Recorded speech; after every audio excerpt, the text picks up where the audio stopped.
Matilda. Oh God, it's been so long, hasn't it? Yeah, ages. Too long. Welcome, guys, to Julia and Matilda's Greatest Knits, and actually, for now, the last episode of Julia and Matilda's Greatest Knits. Yeah, we're going to take a little break after this. We don't know how long for, but my life is changing pretty significantly this summer when I have my first baby, and your life has changed quite a bit. The new job. Yeah, exactly. So we thought before the breaks get longer and longer and there's less and less videos, we'll just have a little bit of a pause and and then maybe we might join you later again, but we first have to see how life goes. Yeah, exactly. But thank you so much for joining us today. We've got our usual lineup for you. We're going to talk a little bit about what we've been knitting because we're two friends who knit together in Amsterdam. We'll talk about a fantasy project that we'd be working on if only we had the time or other inclinations. Discipline. Indeed.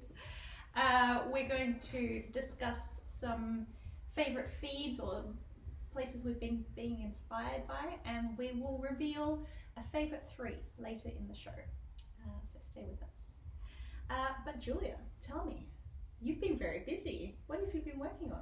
Yeah, I have. So I've been working on publishing a couple of patterns that I already mentioned before. Yes. I think you've all seen them if you saw the previous episode. It was, first of all, the Sugar Shawl, which so beautiful. Should I give you a tail and we can have a full stripes and tuck stitches? Yeah, it's is it my first? I think it's my first shawl pattern that I published. It was lots of fun because you can you're much more free to play around with colors and stitches because you know it completely makes a difference if you wear something as an accessory or if it's a all over garment, sweater or something like this. Absolutely. And that's really fun to construct because you can just see where you go, and I used the little sugar stitch that I had from the sweater and I added some stripes because I thought stripes and dots is just cute together. Classic. And some lacy stripes on this side. Yeah, so I thought, I started with this side, and then first I thought I'm going to do the second wing exactly the same, and then when I was there I was in the mood for something slightly different, and I thought probably every knitter would be, Yeah. and I experimented around what it could be, and then I ended up with this kind of like lacy garter bridge thing. Beautiful. So this is done with Helix by Bien Amée Double, which is a lace weight. It's so squishy. And it makes it, if you hold lace weight double, you get an extra squishy, kind of a dense texture, which is really nice. But you can also, some of the testers knitted it in fingering weight, and it's just as gorgeous. Beautiful. Yeah. And you need 2 skeins of the main color, and then 1 skein of each of the contrasting colors, even though you don't even need all of that. So beautiful. So that's the Sugar Shawl. That's a Sugar Shawl, and then I just published the Karo Shawl, which I also showed before, and that was my. I actually started with this one, but this one is the construction is a little bit more complex, so this took a little longer. Yeah. And I just want to say thank you again for the lovely test knitters, which I think most of them came from this video. Oh really? Yeah, because I showed it here, and I received some messages from people like, oh yeah, if you are starting your test, I'm interested. Oh, and that's lovely. Thanks, guys. It was a really nice experience. I just have to give a shout out to Revelry because it's such a great place where you can share the comments, so everybody sees if some mistakes been spotted, everybody can see it, and you can also share your images. And I think that's for testers, that's just much more encouraging if they see somebody else's project coming along. And yeah, that was really lovely. Super helpful. So that's just released. And then with this thing in mind, I made something else. It's not in my possession anymore. No, it's in my possession now. Julia has made me this absolutely smashing baby blanket, or are we calling it a playmat? We're calling it... well, I think it's gonna be a playmat, but officially it's a blanket, but... It's so beautiful, and I'm utterly touched, very grateful. Would you like to talk about it, because you made it? Yeah, well, of course, yeah. So I made the triangle thing, and I thought you became pregnant, and I thought it would be really lovely to make a blanket for you. And actually, you brought me to the idea because we discussed it already. I announced that I was going to make one, and then you said, yeah, maybe something based on an existing pattern. Yeah. And then I thought, The idea. The idea. You know, it's really because it's I'm gonna show it a bit closer. It's a garter stitch. Yeah. And that always lies nice and flat. And it's so squishy. It's a nice, graphic pattern. Yeah. We were just saying how it could be vintage, it could be modern. It's super timeless design. It is. It could be from any period. Yeah. Well, and it was super fun to knit. And it's in our favorite Durera Natura. Yeah. Gilead. Yeah. So it was worth weight. So very warm and squishy, and my baby dumpling is going to love it. Yeah, hopefully. Hopefully. Thank you. So that was the baby blanket, and then I made. I might have shared this before already because it was already much longer and nearly completed. Oh no! This is the Hella sweater. So I'm from the Hella sweater, and I knit from Bien Amée's confetti yarn, which is a recycled yarn. So the grey is from recycled fiber, and the little dots, spickleges are from recycled Bien Amée dyed yarn. And I made the Hella sweater because it's a worsted weight, and it was already, I finished the body, and then I put it on, and the gauge is so different from the worsted weight that she has. Really, from the Corey worsted? Yeah, because I think this fiber, the recycled fiber, and that's all recycled fibers, they lose a little bit of the bounce. Yeah, right. Yeah, because the fibers have already been smashed, pulled apart. Yeah. And then if you spin them again, they're never going to be that have the same elasticity. Yeah. So it's a bit it turns into a drapey yarn, which is also really nice. But drapey means it became much wider sweater than I had calculated the original, and just goes to show that you have to put it on again and again. And I already from here had the feeling like is it going okay? Yeah, sure. I just need knitting for tonight for my next episode of this series I'm watching. I'm just going to go on knitting, and it's coming along. Yeah, and in the end, you just want to wear the garment and be really happy with it. That's gonna, I'm gonna wear the garment much more longer than I knit it, so it's always worth getting it right. Yeah. What have you been working on? Well, I think unsurprisingly, I've been knitting baby things. So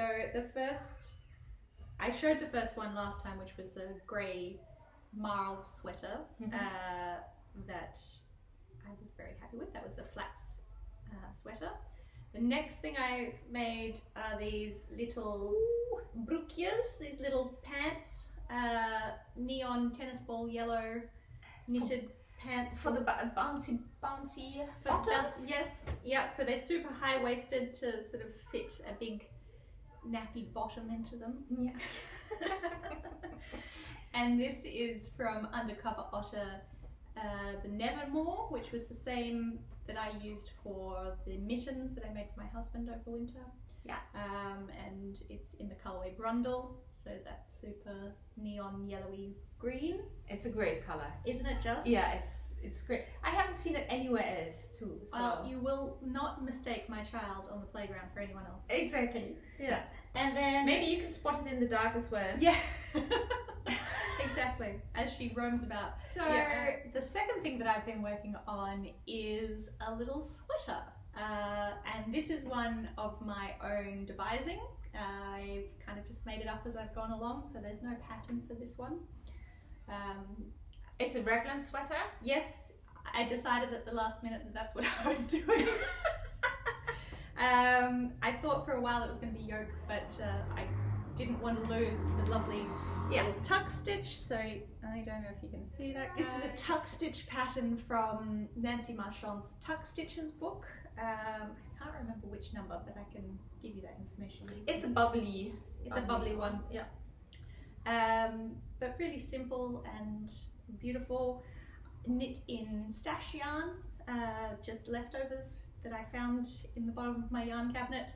So I think the red is some Undercover Otter Squirm in the colourway Killer Tomatoes.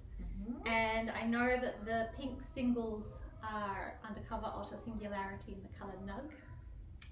Nice. And it's kind of like this little strawberry mushroom. Yeah. And the idea is that I'll have this little goblin child in this crazy bright outfit. Yeah. It's very cute. I'm really excited about it. It's just absolutely ludicrous. So. And did you follow? Did you already say? Did you follow a pattern for the pants? For the pants, yes. These are from Elizabeth Zimmerman's Knitter's Almanac, the February baby things. So the February baby sweater is very popular. I think there are fewer people who do the pants, but that's what I was really interested in. Yeah, very cool. So that's from Elizabeth Zimmerman, and then this one, like I said, is just on the fly. And did you look at how many stitches you want to cast on? How did you know? I just cast on some. Okay. And then it's like I'm talking about my gauge going off as no strange idea for you. Or at least I don't know, and so we'll see. Experimental. I hear that babies have slightly different proportions to adult people. They do. Which they have huge bodies and tiny arms. And they have big heads. A bottom which goes close to underneath the neck. Basically, they have a bottom, and then they have little arms and legs sticking out of these the pants are the highest pants you can imagine. All the way up to underneath. Exactly. So super cute, and I can't wait to put them on the baby when it arrives. Yeah, which will be? Do you know? It's going to be in July, sometime in July. I'm trying not to get too fixed on a date. No, but it's going to be a cute summer baby. Yeah, it's a lovely time. Okay, so that was what we've been working on. Then we always talk about a fantasy project or a fantasy knit project, can also be sewing. Something we would be making if we had a different life, a different character. All the time in the world. A different purse sometimes. Yeah. What would be yours? For me, I am definitely on a kick of kids' clothes and things. I would be doing the very, very cute Summer Veggie Charm Set by Susan B. Anderson. So these are little soft toys in the shape of various summer vegetables. So there's, corn and tomatoes and radishes and peas, and it's just very, very sweet. But it is, I think as I say every time, I'm a very slow knitter. There is only so much time in my life, and I am slightly more focused on little garments at the moment. Yeah, but who knows, maybe Who knows? you'll just pop out a little corn while baby is sleeping. There is a benefit of it being like a small one and done kind of project. It could be, yeah, it could be. Yeah. Yeah, that sounds lovely. How about you, Julia? What's your fantasy knit? So mine would be the Banaki pullover vest by Sylvia Watts Cherry. Mm-hmm. She's with cherries on top on Instagram, maybe also on Ravelry. It could be very well be. And it's a great vest, sleeveless vest. Yeah. And I think it's mosaic knit, and she's great. You know her probably from her color work. Yeah. In Taja works that she done. She did this great sweater with the lady, the head of the lady on it. That's how I saw her on.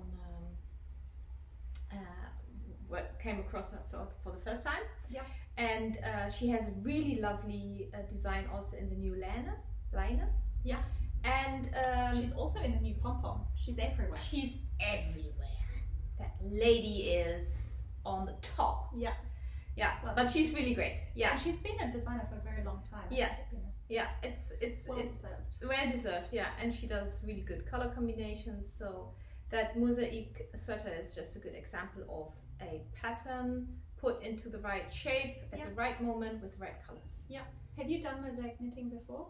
No, I haven't. No, Oh. no, it's definitely something I want to try. Maybe for, the next year we had this episode where we talked about the technique that we were going to. Did either of us follow through No, on it that? turned into a fantasy project. fantasy technique that you would be trying to learn. That's Anyway, that's the fantasy project, but just because I'm maybe focused on other things, it's definitely something I could definitely see myself knitting. Which brings us to the favorite feed, something that inspires us. We started out with Instagram feeds, but we soon discovered that Instagram is definitely not the only source of information. Shouldn't be at all in your life. No. And so now it's broadened into other things, like magazine, books, could be anything. And what's inspiring you at the moment, Matilda?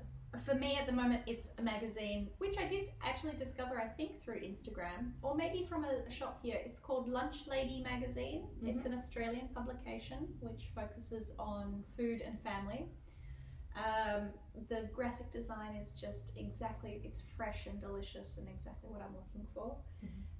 The two editors who started it are some women in their late 30s, early 40s, I think. They started Frankie magazine, which is quite a popular Australian craft and art, really inspiration, fashion kind of stuff.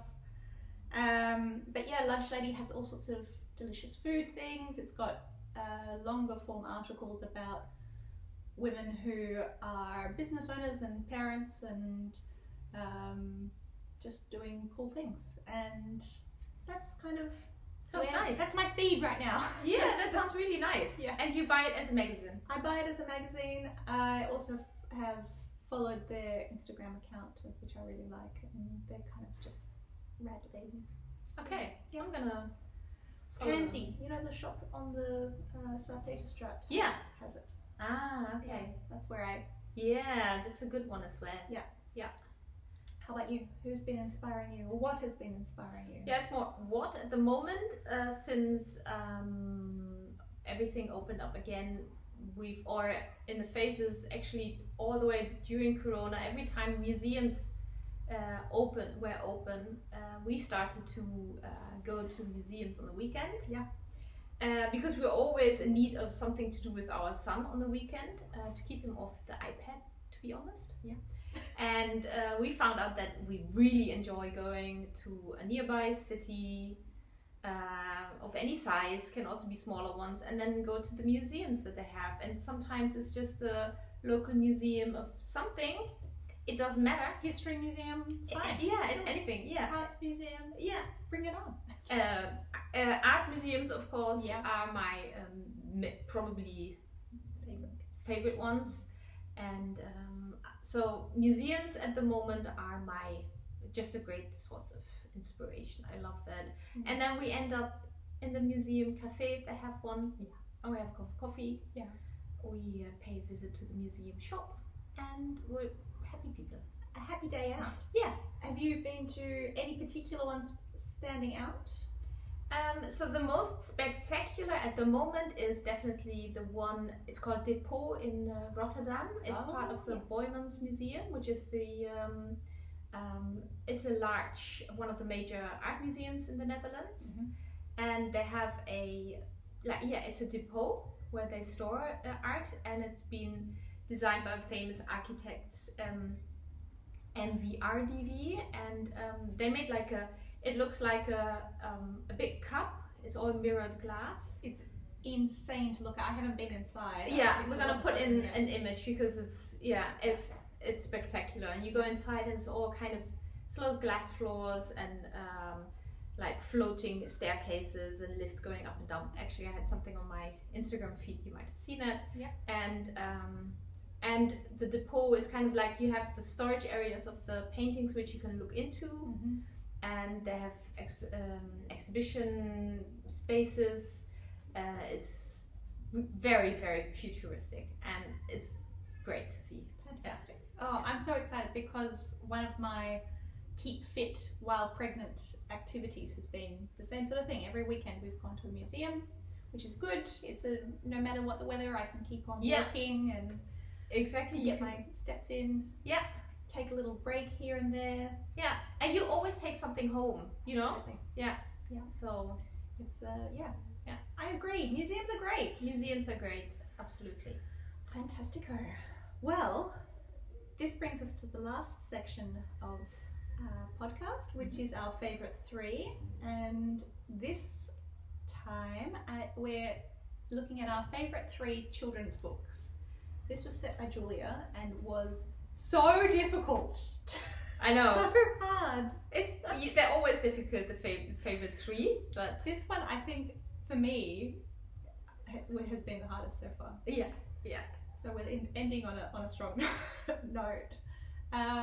Would you like to go first? That's Oh, wie schön ist Panama by Janusz. And number 2 is this one was most of the books that I found are my favorite ones are the ones that I read with my son, because you know, makes sense. It's the ones that I read as a kid. Of course, they'll live forever in my heart, but the more recent ones that spring to my mind are the ones that we read to him. And this one is called Hup, Karel Hup. I'm not sure. It has an English title in origin. It must do, because Babette Cole is I think an English writer. Yeah.